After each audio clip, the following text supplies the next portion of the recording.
my experience within the field and everything that I've gone through, if you're a provider watching this, is don't play in the gray. It's not worth it, right?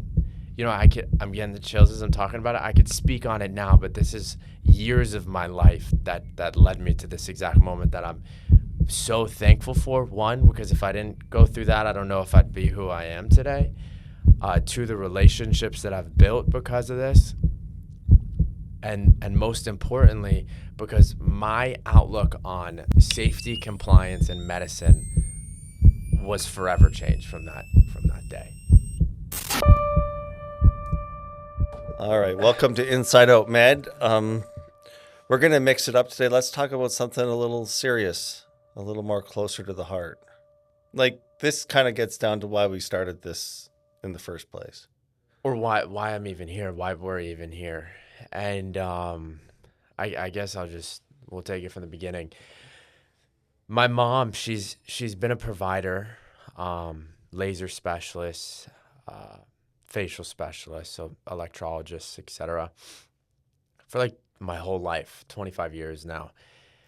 And you know, she started a company that was so successful with laser called Aqua Laser Studio. And this is like before med spas were really a thing. It wasn't a med spa, it was a laser practice. And she was so trusted, so desired, great employees. And I was in college at the time. This is when I was about 19, 5, 6 years ago, getting my degree in finance. And I was like, Mom, let's let's do something together. I've got some resources. I think we could do something great. I see the potential here. And she kind of just really let me do what I wanted to do. And so I came in and I started to turn things upside down for the better. Everything was for the better until I made one massive mistake that not just changed my trajectory, but what was one of the foundation blocks of my life. And I hired a practitioner who shouldn't have been doing what he was doing, and this is strictly with injectables. Um, didn't have a license, and it went on for quite some time. Patients were happy, uh, employees were happy, business was well. It wasn't the main core of the business as everything was always laser, but I knew it wasn't right, but I still allowed it to occur. What do And you mean when you said you knew it wasn't right? You sensed that there was something wrong or something?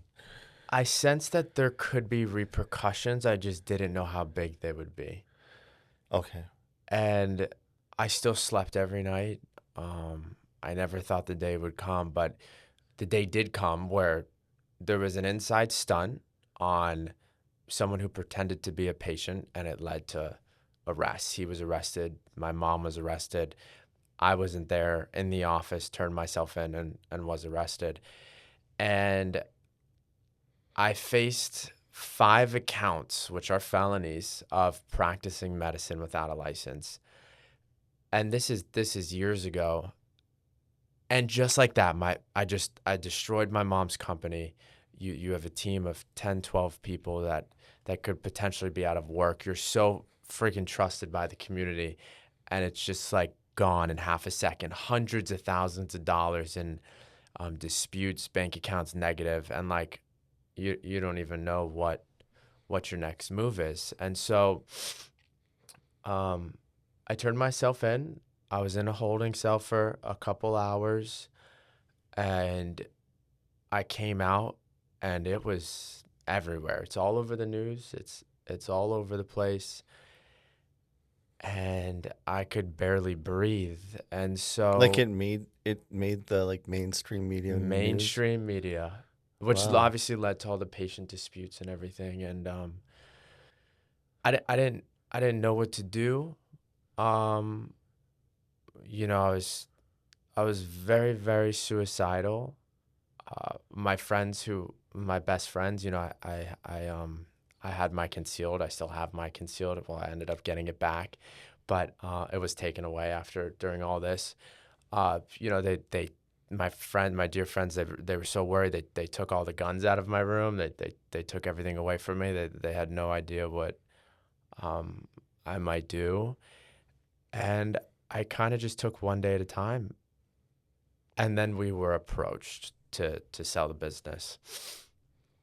And so I'm still getting my degree. I just ruined my mom's business. And now it's like we have the position to sell.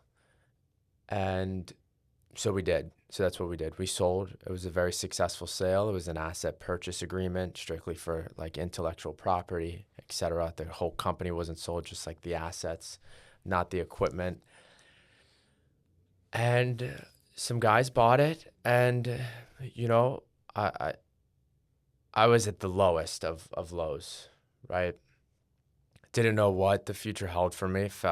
All I did was want to die, and you know, I had to have meetings with my professors, like asking them for extensions, and some of the most awkward conversations I've ever had in my entire life that I never thought I'd have to be put through. And time went on, and then the individuals who bought my company, I'm not going to name them for privacy reasons.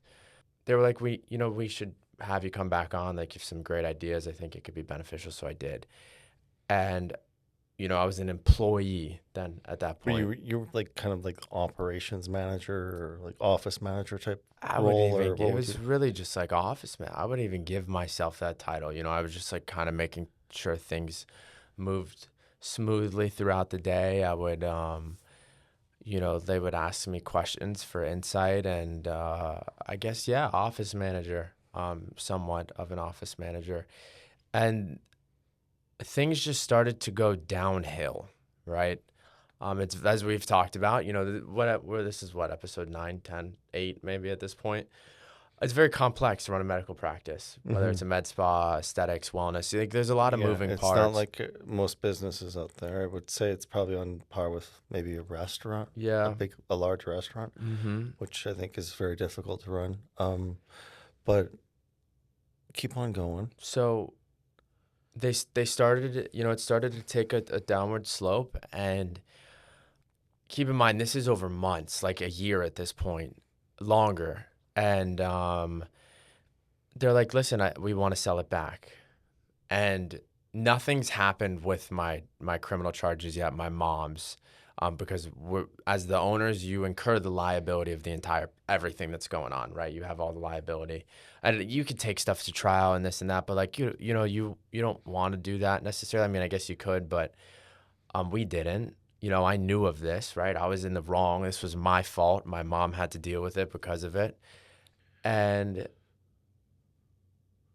we started to negotiate to buy the business back. I did, and um, eventually we met a because I'm also in a non-compete. She's in a non-compete, standard stuff when you sell, and it made sense. I was like, you know what, maybe we buy it back. So we bought it back, and right around the day we bought it back, there also all the court rulings went away. So the charges, I had to enter into like a pretrial intervention program where like good conduct, mandatory drug tests, like no alcohol, can't leave the state without permission, probation, community service, like all that stuff, everything that goes within a pretrial intervention program. So I did that. My mom also completed something like that, and then the charges were dismissed. My charges were dismissed. What ended up happening to the actual injector? I don't know. Huh. I'm not sure. And the charges were dismissed, and I bought the we bought the business back, and it created something inside of me that I went one day after another. I just one day after another, one day after another. And this is over 5 years now from when I originally partnered with her to today, where we're sitting with three Hmm. locations, almost 30 employees. to tens of thousands of individuals who trust us as patients. And I absolutely dedicated my life not just to compliance, but to patient safety, because there could be a fine line into where compliance interferes with patient safety. You do what's best for the majority, but might not be what's best for this individual. Mm-hmm. So I dedicated my life to not only researching every single statute, offering the proper technologies, procedures, medications, but having the most sophisticated medical team and an administrative team to cater to everyone we possibly can.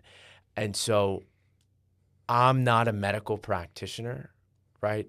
I come from a finance background, but my experience within the field and everything that I've gone through, if you're a provider watching this, is don't play in the gray.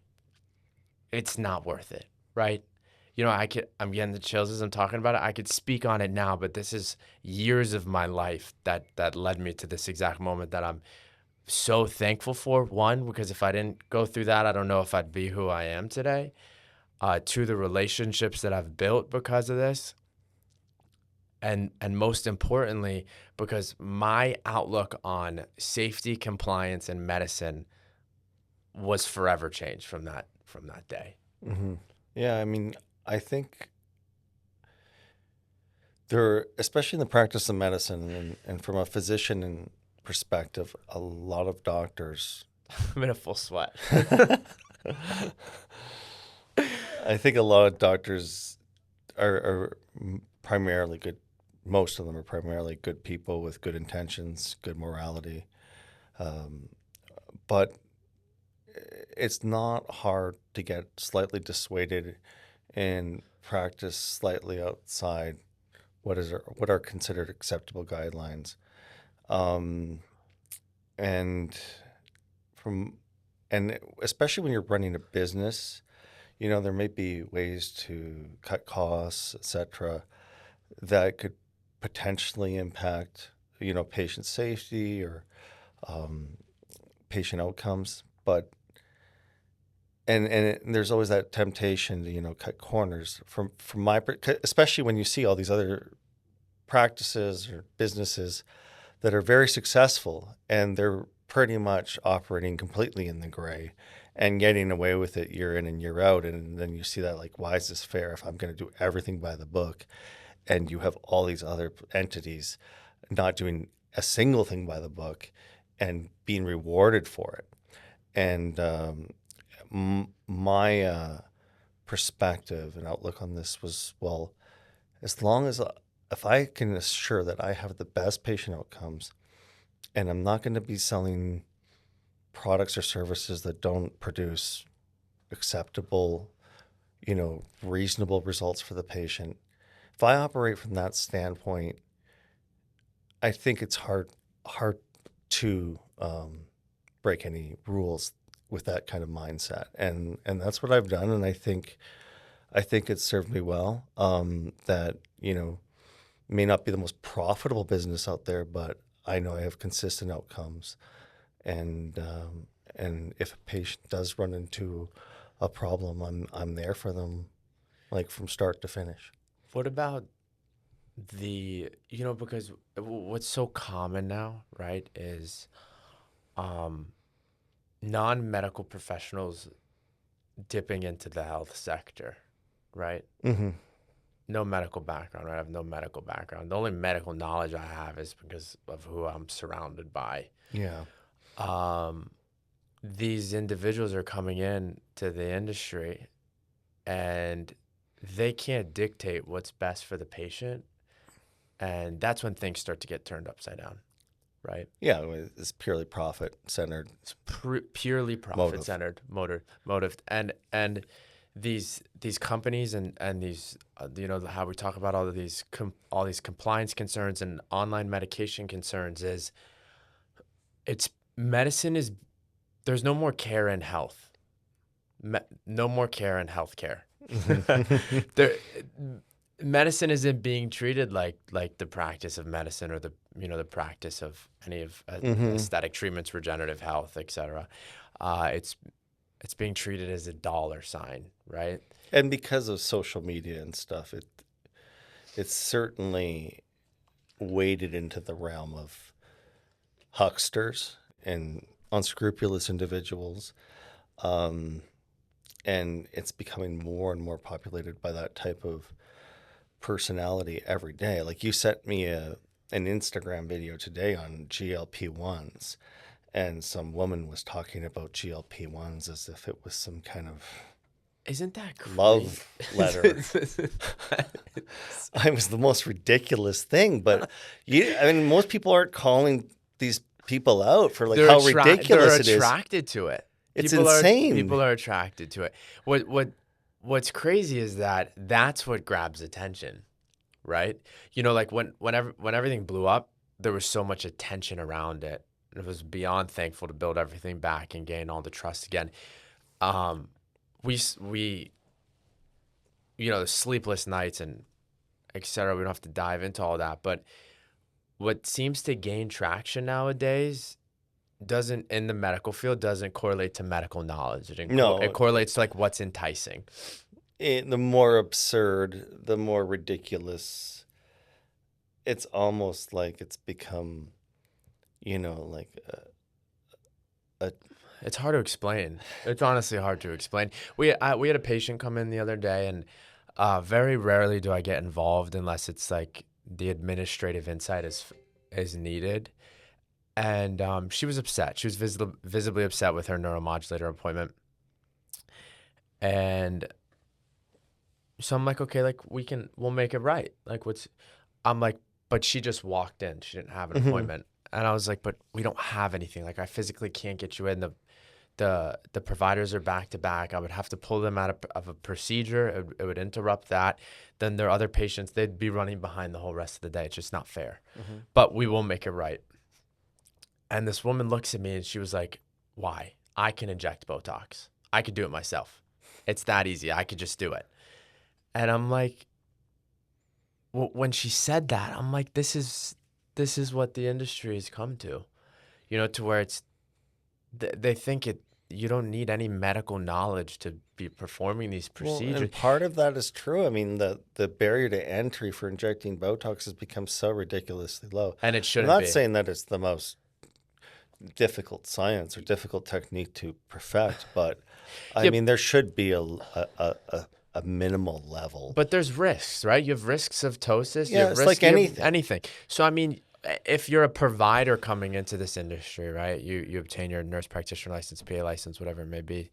You know, in New York, you can be an RN and inject, which, I mean, what you get. Well, and just that's just as ridiculous as dentists injecting.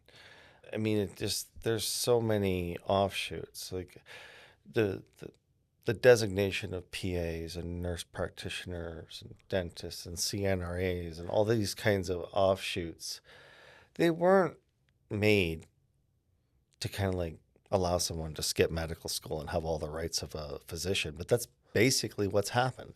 So, you know, this is one thing which, you know, everyone has their own opinion, of course, but Dr. Sarbak, the plastic surgeon that I brought on for Vero, very educated, super, super smart guy, massive love for his patients. His biggest, you know, concern with the industry right now is, you know, you could be a general surgeon or whatnot and start performing cosmetic surgery. Yeah. Right? And he's like, you know, I'm board certified in plastic surgery. I worked my butt off to obtain that. And the market is becoming so saturated because you could just go to a cosmetic surgeon and receive the same procedure that I can perform legally, right? Or you know, it seems very gray. If something were to happen, I don't know how that surgeon's license would still stay intact because there's no board certification in plastic surgery. But he's like, you know, that it's such a devalue of what I'm trying to do. You know, I've 14, 15, whatever many years of education that I had to go through just to perfect this and hundreds, thousands of procedures. And in the blink of an eye, it's so saturated by cosmetic surgeons. I mean, there's a lot of things like that. Like, for example, there's a med spa open up here. Cole was just like, you guys, there's a clinic opening up right here. And you know what I don't think these practice owners realize? I mean, you see it. you see the stress and everything like that. I don't know how you could possibly be a provider and a business owner, right? My mom did that with laser. You're doing that now. Mm-hmm.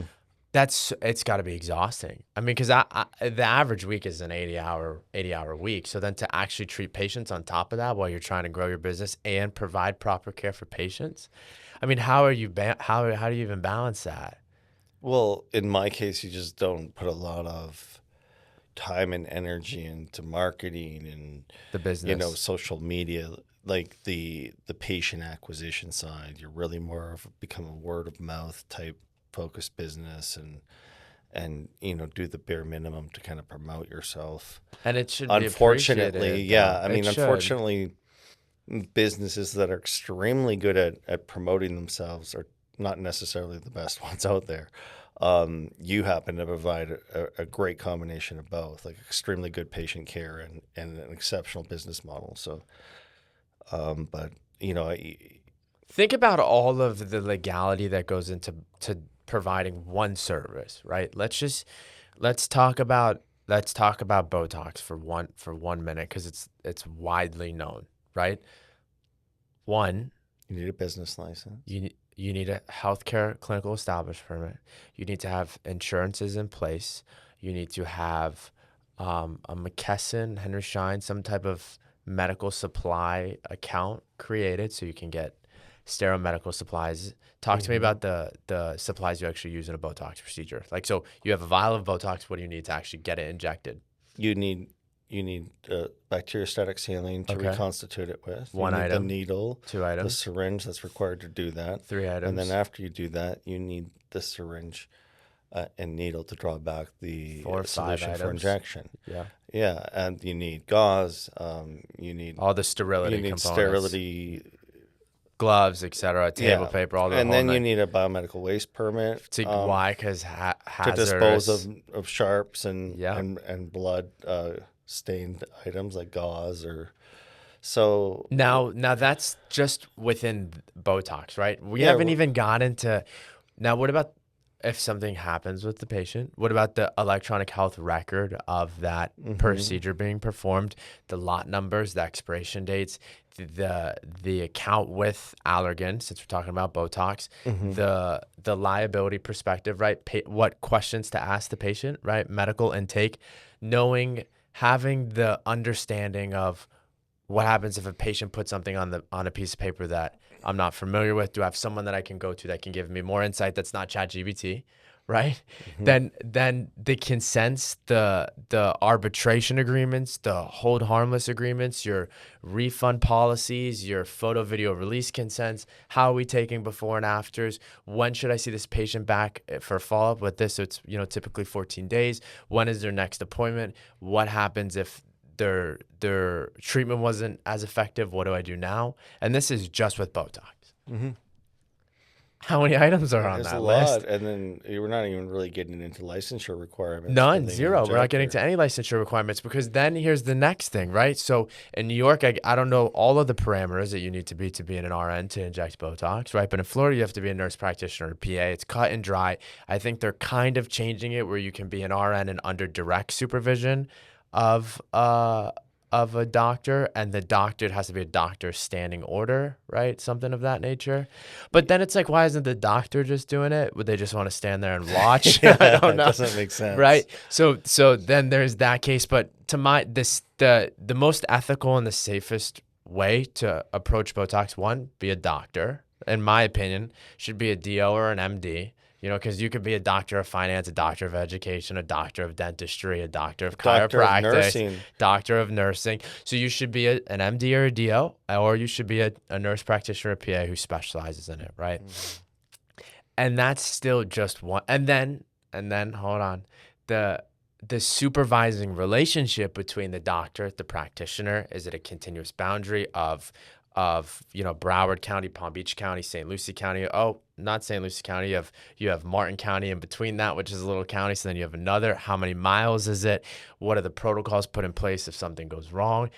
it's is there a schedule for a physician in the licensure board? It just goes on and on and on, and people are just popping these med spas up left and right. You think they're They're skipping all You that think stuff. they're tallying all that? Yeah, it's You, all skipped. and so it's like everything that I've gone through over years. This has been years, but it's like I've devoted countless hours of just reading. It's just reading state statutes. And you know what the crazy part is? The state can change it tomorrow. Yeah. Right? So if you're not a physician, meaning an MD or a DO, and you're trying to get into the medical aesthetics and wellness space, in order to do it the right way, you have to be very educated in some of these statutes. Yeah. I mean, and unfortunately, they don't. You think they care? I mean, Even like as part of continuing medical education, I think there should be some stuff that's mandatory. But the only you have thing, continued. You guys have continuing education requirements, yes, right? but there's mandatory courses as part of that, and the typical mandatory course requirements are like domestic violence, controlled substance prescribing. Do you think when controlled substances are And prescribing, medical errors? how many practitioners do you think know of E-Force and like are utilizing it? I mean, if seems they're 'cause doing controlled substances, they're like mandated So to it is to use mandated. it. Yes, it is mandated. But like from a patient perspective, people are just like, I can get a medication from anywhere for $5, $10, $50 a month, whatever it may be. I don't need to do any of this, right? But as a patient, you shouldn't want to do that. Like, so practices can cut corners. Yes, patients can also cut corners in terms of you should want better care, right? And better care is more expensive on the practitioner and on the practice, right? It's hard, like you have like an HRT program or a weight loss program, even a peptide program, right? The intakes are sophisticated. The lab work requirements are physician ordered or practitioner ordered, right? Patient specific. Then you need to know how to read the labs. Then you need to know how to prescribe the proper dose. The problem is you can get away Monitor the patient without knowing any of these things and just do the same thing over and over for every patient, and you can get away with it 95% of the time. Yeah, but And then there's those cases that pop up where they miss it. And maybe they miss an abnormal lab result, or they miss a contraindication, or a medication interaction or something. But even if they miss something like that, sometimes they'll get away with it because it'll get kicked back to some other doctor that'll pick it up, or they'll end up in the ER and they'll end up okay. But it's there's unfortunately that's why a lot of these places get away with it for so long until something really bad happens, and I feel like that's what's going to happen a bunch of times here in Florida But until for them to change the law. That's why we started this, of course. But I want providers and patients, even patients looking at practices, to look at me as an example. You should never want to play in it. If you think for a second, first, safety should be your number one priority, but secondary, compliance with the state. If you think for a second it should be uncompliant, don't play in the waters. It's not only not worth it, it could be unsafe. Regulations are enforced for a reason. I mean, haven't there been enough scenarios where you would think the industry would start to change? You would think. I mean, especially in Florida. You know what we're currently doing? We're working. So I hired a healthcare attorney well, you know this, but the healthcare attorney that I hired to really dive into some of our protocols, modalities, therapies, just to make sure that it's always compliant as the state regulations continue to change, right? Because they're just going to continue to change. It's, it comes to a point where like you scale and you want to make sure that everything's always compliant. And one of the biggest things that I'm looking into right now outside of medication, because obviously that's one, is IV therapy. That Yeah. is the biggest thing that I'm looking into right now, because you can just go buy any vitamins off the counter, take them orally, etc. But in my opinion, you should not be able to be prescribed vitamin therapy and have it infused without a provider's order. It shouldn't Yeah. just be allowed to be an RN doing it. And they're, I mean, from what I understood, that they're bypassing those provisions because paramedics have certain rights to do things under standing orders. Yeah, but how though? So like if we think about it, Well, that's not the reason the law how was could how written. could a how could a how can an RN, some RNs can be very educated, so I don't want this message to be taken the wrong way. But for the majority of them, how could they look at or listen to your symptoms and be like, these are the right vitamins for you? I mean, obviously they can't, Right? but So shouldn't the rule be black and white? it should be. But as long as there's little loopholes in the law, Yeah, and but like I said, this paramedic loophole is how all these IV clinics started popping up. I mean, they're all over the place. Mhm. You think there's any physicians involved in any one of them? No. Even a nurse practitioner, PA, I anything? mean, they're supposed to have a medical director, and how involved he or she is hard to ascertain. But in most of them, they're almost no involvement. That's scary. Yeah. Like if that's your business model, you should be scared. I mean, that should worry you because a lot can go wrong with a intravenous infusion, right? I mean, we were talking about that on one of these past Yeah, episodes. we were. Texas and put into effect in September, Jennifer's Law, because that woman died. Mm-hmm. Anything could always go wrong. Like you could have what happens if so like especially with like allergic reactions, you think they're equipped to handle that?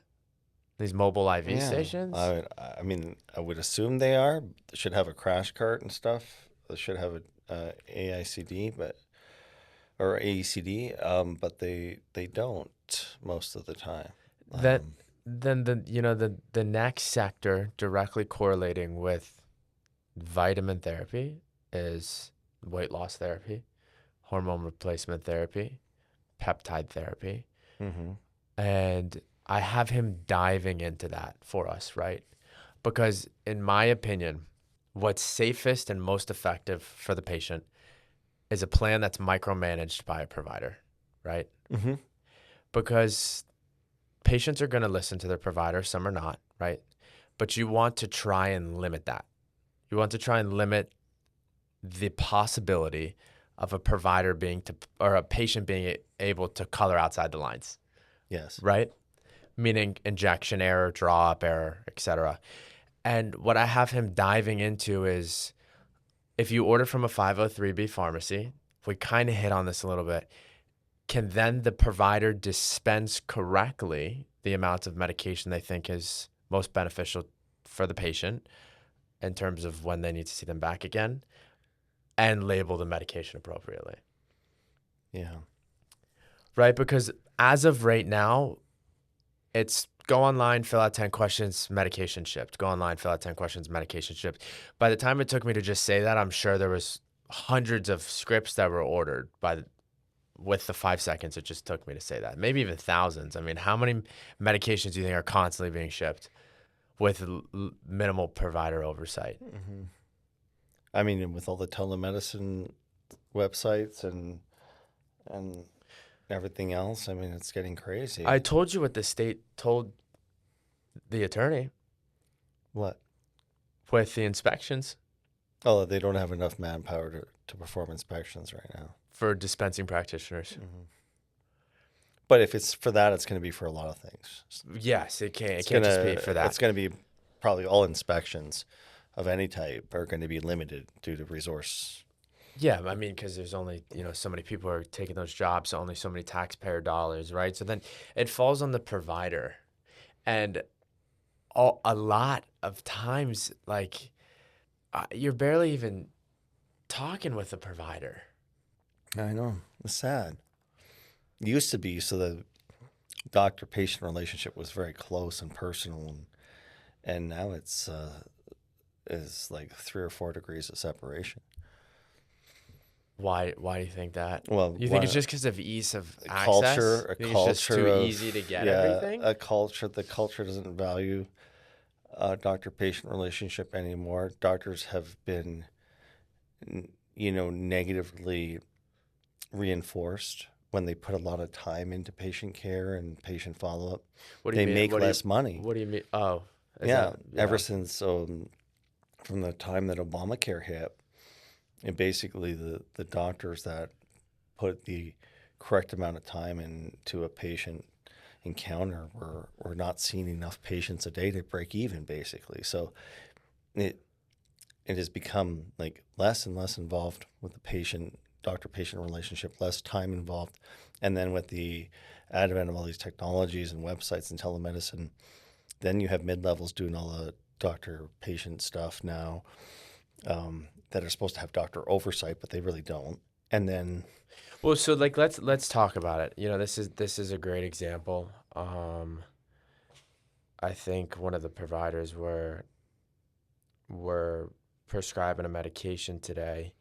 It was an order that was coming through, and they were saying that they were waiting on the dosage insight from Dr. Sanger, mhm, someone with plenty of experience.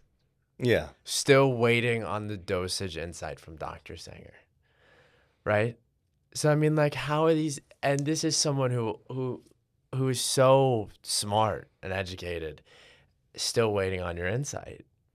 yeah, So like, how are these providers doing it? They're just watching a because crash course, that's or not what's going on? that's not the norm, approach. I mean, it's just kind of a very loose interpretation of medicine, and basically a one size fits all approach, especially from the website standpoint, and People a have lot to of be these getting sick out there, though. No, clinics. you don't think I mean, a this? lot of the problems with misdosing and treating everyone the same and not taking into account their medical history, medications, lab values, etc.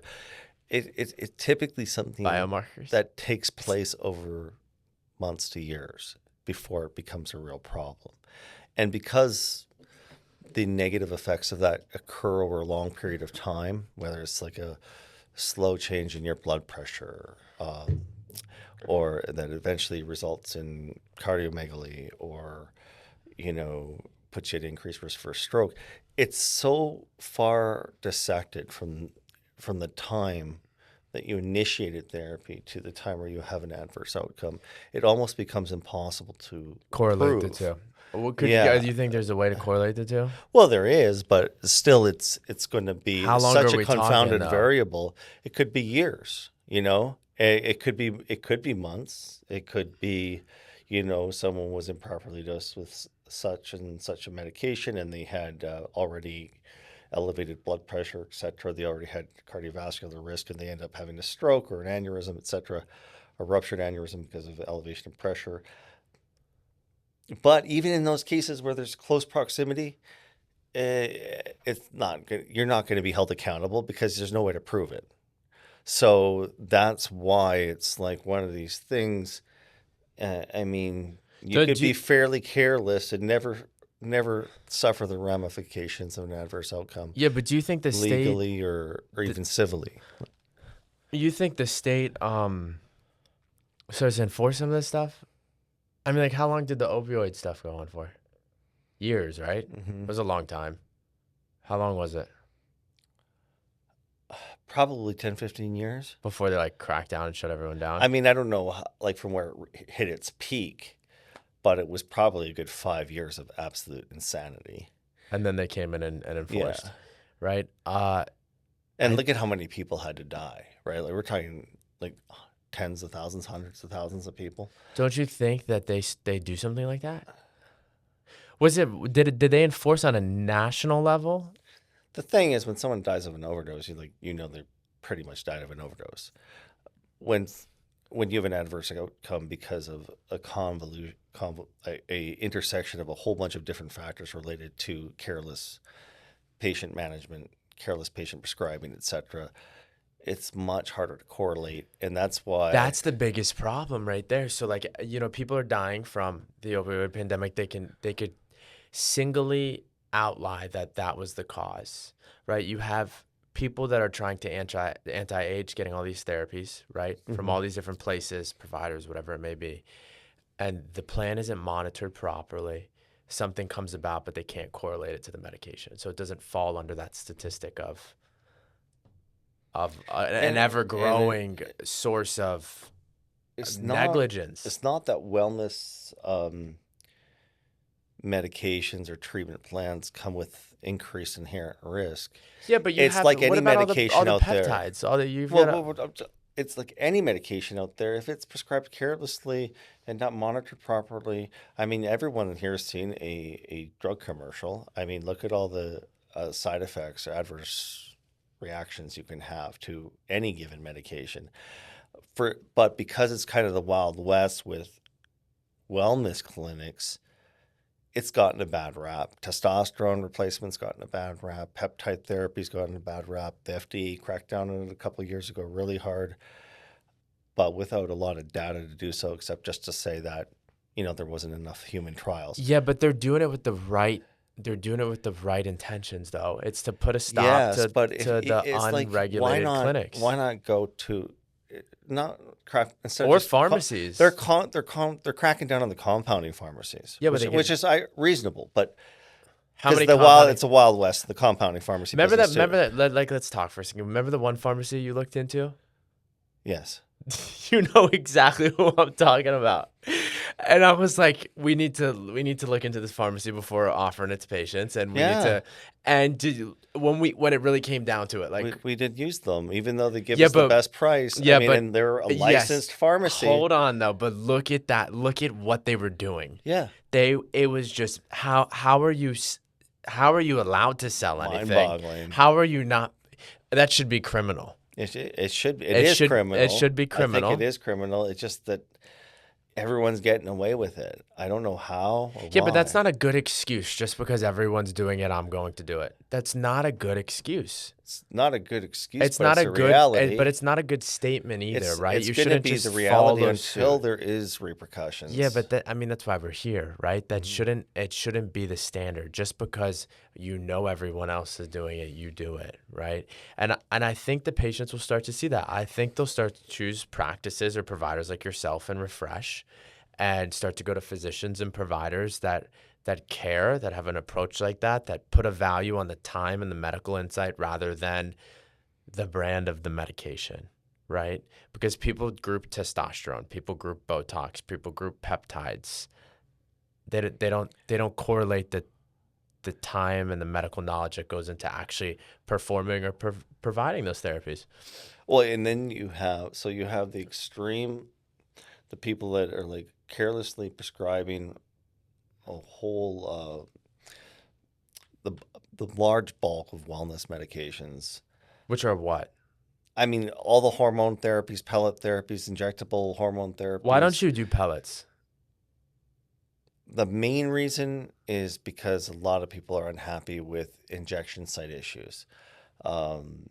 Like, for example, they could build up scar tissue at the pellet injection site. If the medication needs to be modified, they have to wait 3 to 4 months to change the dose of the medication. You can't take out a pellet. Versus like adjusting the clicks or there's something like that. Yeah, some nature. people have a lot of pain, tenderness in the area. Now, obviously, a lot of these problems can be mitigated by using the right compounding pharmacy, the right type of pellets, and the right procedure to inject the pellets through There's a there's trochanter. one type of gun out there that's pretty good. Do you remember what you have to pay like an annual subscription on it too? You know what it's called? No. No, I can look it up. They've also come out with much less invasive techniques for implanting the pellets recently. So, But back to your main thing. I didn't mean to get you off track there. You're talking about but prescribing the overall there- group of you have all wellness of this, therapies. have all of these extremes in that sector, but then you have all these, and for lack of a better term, assholes on the other side of the spectrum, like saying that Botox is horrible, fillers are going to make your face look like a deflated balloon, and GLP-1s are just snake venom. I mean, they take this counter argument and explode it. instead of realizing, I mean, there's a very nice central reasonable reality we can live in without the insanity on each side, which totally mislabels the experience. You're And always gonna have extremists, though, right? I yeah, mean, but the it's the part of the same with reason that these extremists politics are and becoming like clickbait is because there's so little oversight in the other end of the spectrum. what do you Uh, mean?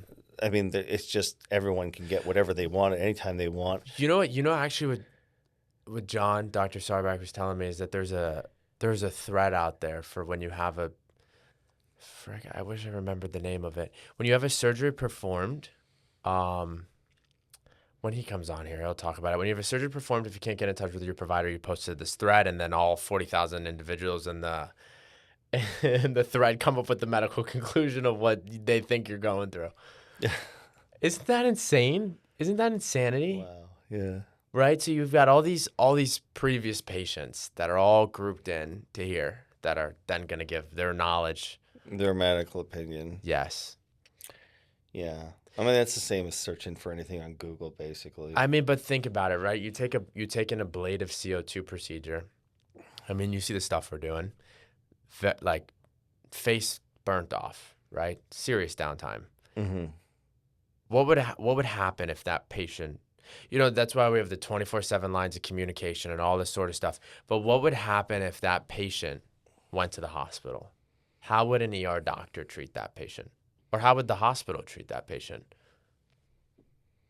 Well, it depends how severe it was, but I mean, if just a typical post-ablative treatment You're showed going to up be at the treated like a ER, burn victim, are you not? yeah, but it's going to be a first or like very mild second-degree burn patient.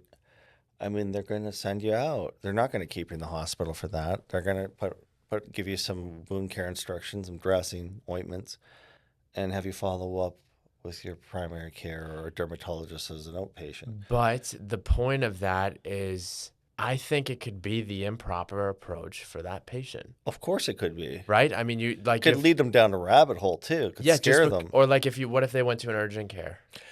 I mean, just because you go to an urgent care or an ER doesn't mean you're going to get the right interpretation of what you had done.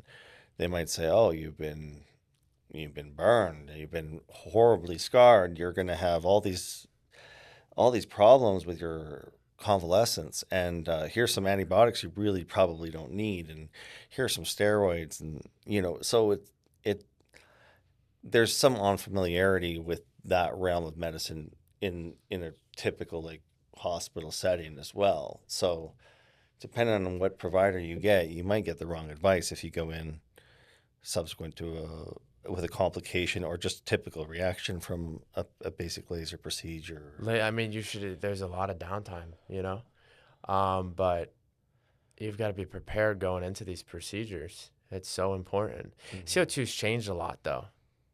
Like, it's changed tremendously. It could still look pretty for someone that's not used to seeing that kind of stuff. As you can see some pretty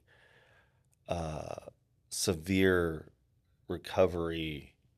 Recovery's still like 10 days, I feel like. I mean, I it's still a mean, lot of there's like recovery. scabbing, there's microbleeding, there's oozing, there's all of these things that could look pretty traumatic to someone that's not used to seeing that. So I mean, but within a week it looks great. So I mean, it's not. It's easy if you go to an inexperienced provider to get the wrong opinion on that kind of stuff. It's similar with how we were talking about with, how much hyperbaric therapy's changed. But how long do you think it's been around for? Over a decade, right? I think it's been over Since the late 70s. what? That's 5 when decades? that's when it first started being used for like, decompression sickness, burns, and wound care and stuff like that. And Think about how comfortable it is to be inside of a chamber yeah, today. yeah. But there's no reason. I mean, this technology isn't complicated. It just wasn't invested in until recently, How like was to make these really comfortable chambers how and was how was A4M? it's good, but it's just like anything. You Yeah, have but to, how was your the most recent one? You were just there. yeah. The A4M in Vegas. I mean, it is a lot of talk right now about stem cell therapy coming back. It's Oh a yeah, resurgence because of stem cell because it's it's now now legal legal in in Florida. Florida. Yeah. And not that it wasn't being done, but tissue banks and providers had Are you way gonna more start doing it limitations. Um, for certain conditions, yes. after you build out the infrastructure and stuff? Yes, Yeah. exactly. I mean, it's just like anything. You have to do it right. You can't just give it to everyone who comes through the door and hope they're going to have a great experience. I mean, at what Why would point are you you do it? stealing from the patient if they don't need it or they may not receive much of a change from a certain very expensive procedure? So, I mean, I think there are a lot of guys that have been doing it for a while in Miami and charging everyone as long as they'll pay. I mean, Why would you do it? Like if you're a patient, why would you recommend it to a patient? Are you doing it through IV? you can do it through direct injections. Like a lot of orthopedics have been even doing it in conjunction with surgery or interarticular joint injections. Dentists even were using it for certain dental surgeries for grafting. But now, the applications have become more diverse. Whether it's proven that they're all that effective is subject to whichever application you're trying to initiate treatment for. But for example, a lot of autoimmune disease states may see beneficial effects from it, inflammatory conditions, pain, things that are causing different conditions that are causing a lot of pain.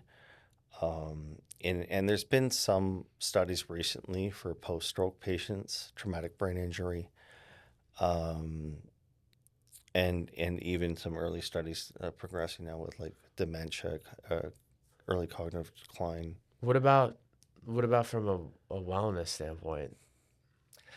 That subject, I mean, if someone wants to try it You know, and because there's hype around it, right? So like, are you shutting that down and being like it should only be used for specific diagnosis, or can you use it for as a general wellness, wellness therapy? I mean, it depends what you expect from it. I Like, mean, what I should think you that, expect? Like, if I I was think, like, stem cells seem cool, I want to do it, would you do it? Or would you? depends. I mean, at your age, no, I Mm. would not. I wouldn't think it's going to offer really much of any You think like benefit. you think? Um, I mean, should it be used to target a Now, specific if you had a condition? specific condition at your age or you were going through convalescence of some kind due to injury or uh, some kind of systemic reaction, then that's different. But I mean, you can't make a lot of claims regarding stem cells because it's still in the investigative stages. It's still You shouldn't considered really an make claims with investigative anything. drug. Think about all the claims going on in our industry right now. Well, really, This you is shouldn't be us. able to make claims about IV therapy. I mean, you can't really say, Well, oh, that this. was the big thing with the hangover IVs. They're like, it's gonna cure your hangover. I'm like, how are you gonna? I mean, I guess you, if you get hammered, right? You get hammered. I mean, hydration is gonna help you feel better. Just drink water, sodium, right? Proper nutrients, replenish your body again. So I was reading something about it where a lot of these IV clinics were coming out and they were just like hangover cure, right? Like Hmm. a fact, we're gonna cure your hangover. If you went out, you partied too hard, you need some help, we're here to help you. Yeah, I don't know how they get away with that because that's a It's that's claim. crazy. That's a claim that you can't back up. Really, you can say may, you can say may help, or has been shown to offer some improvement in post alcohol consumption symptoms. But I mean, it's kind of ridiculous that I mean, it's basically in the same thing as the whole herbal supplement vitamin market. How I is mean, they're that? not allowed to make How claims. is there no regulation with that? There's Well, no the only there seems regulation that like there's exists is they can't make claims, but I feel like they're making claims all the time. yeah, but I mean like you think about it, right? And I'm gonna bring you back to an example we already talked about with that one patient. His markers, his lab results didn't look good. And you're like, stop supplementation, right? You told the provider, stop, tell him to stop supplement. Is he on supplements? If he's on supplements, stop them all. Hmm. Redraw soon. I forget the exact date you said. Well, how fast? When did you redraw after? A couple I days or think it so? was A a few week? weeks. Few weeks, Yeah. whatever it may have been. And came back, everything was fine. Right? So Yeah. you're taking capsules over the counter, or gummies, or whatever it may be, and you think it's beneficial. It's doing the exact opposite. And you could just go online and buy, right? I mean, now you've got Amazon Pharmacy where you can get just about anything also. Well, all Amazon Pharmacy is a telemedicine provider that's been uh, elevated to, a massive status. Like I mean, think about how many medications you think they're so prescribing what they're doing is on a they're daily really basis. they have a pharmacy component, right? Like a Walgreens, but just like think of it as a massive, massive Walgreens, an Amazon type Walgreens.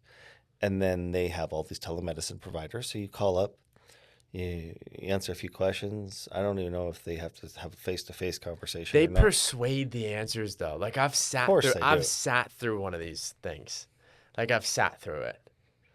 So like the biggest thing, right, was when I told you this, when I was studying for my LSATs, this was during everything that happened with Aqua, and I needed a prescription for Adderall because of, ADD, ADHD. Mm-hmm.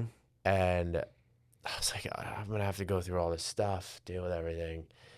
And so I'm just doing some research, and I come across a company, and I had an interview or a consultation, and the medication was prescribed.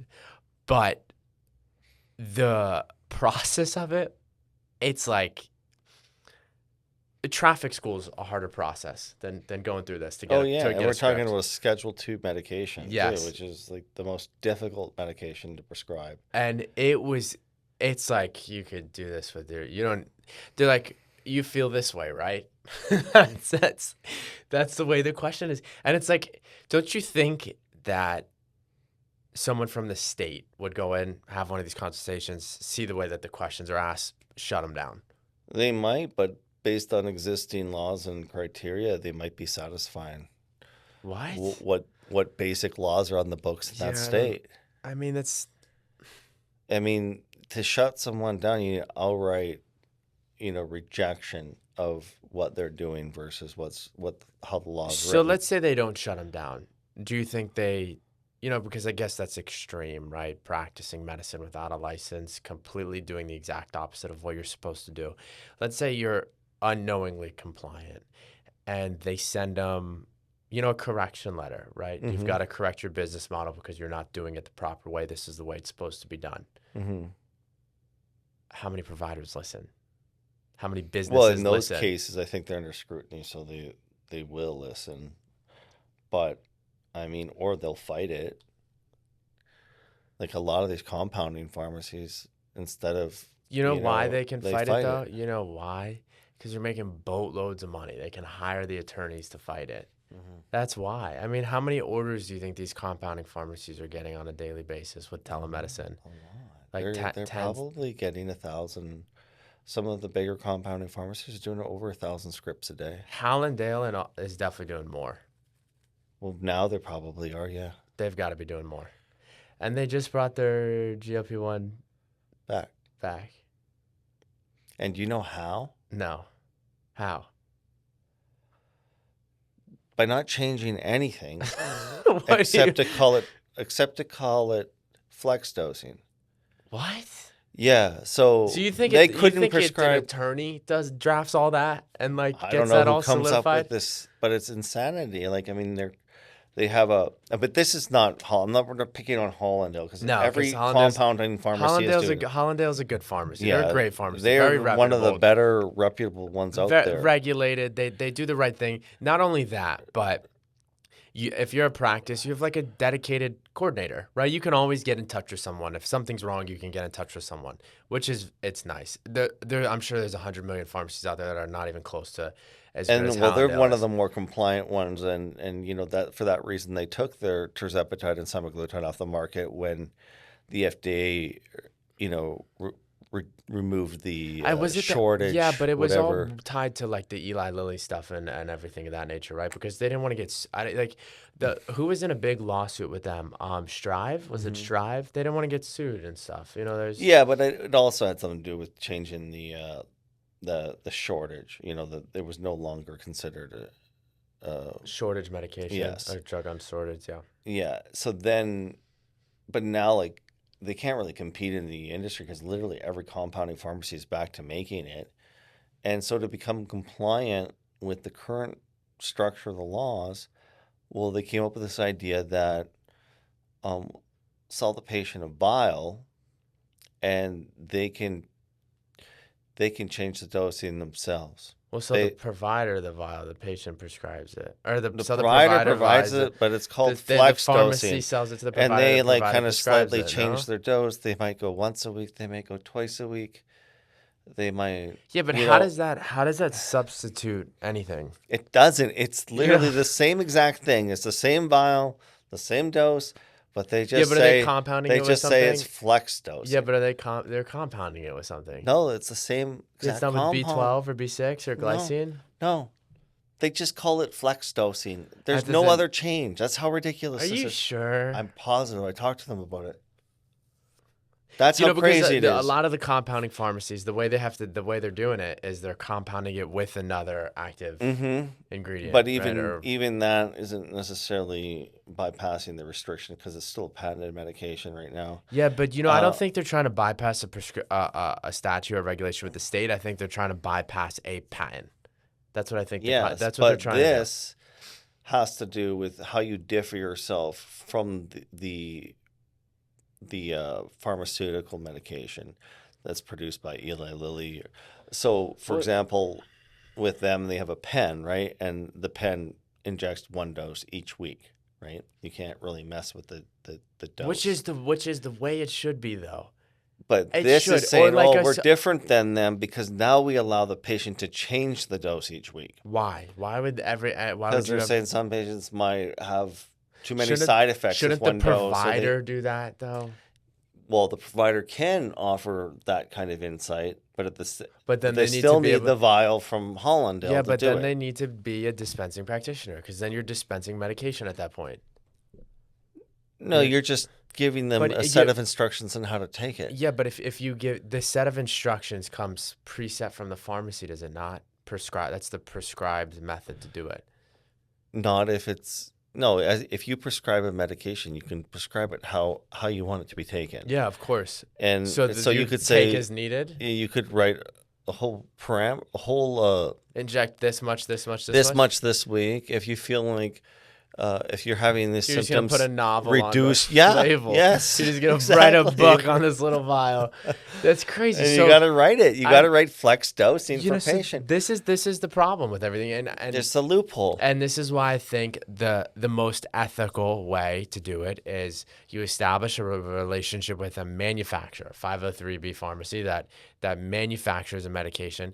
And I could, I'm still fully investigating this. Then you have stock of it and you dispense it as a provider, label it, give it to the patient, see him when you need to see him. I mean, it's like that seems like an ethically sound way to And much more concierge approach yeah, to it. very concierge, right? It's very patient specific. You're not worried about what's going on with the pharmacies. You've got everything in the office, and you dispense as you feel appropriate as a provider, right? But I mean, we could sit here and talk about this for hours, but thanks for tuning in to Inside Out Med, guys. We'll see you next week. Thanks. It's a good episode, huh?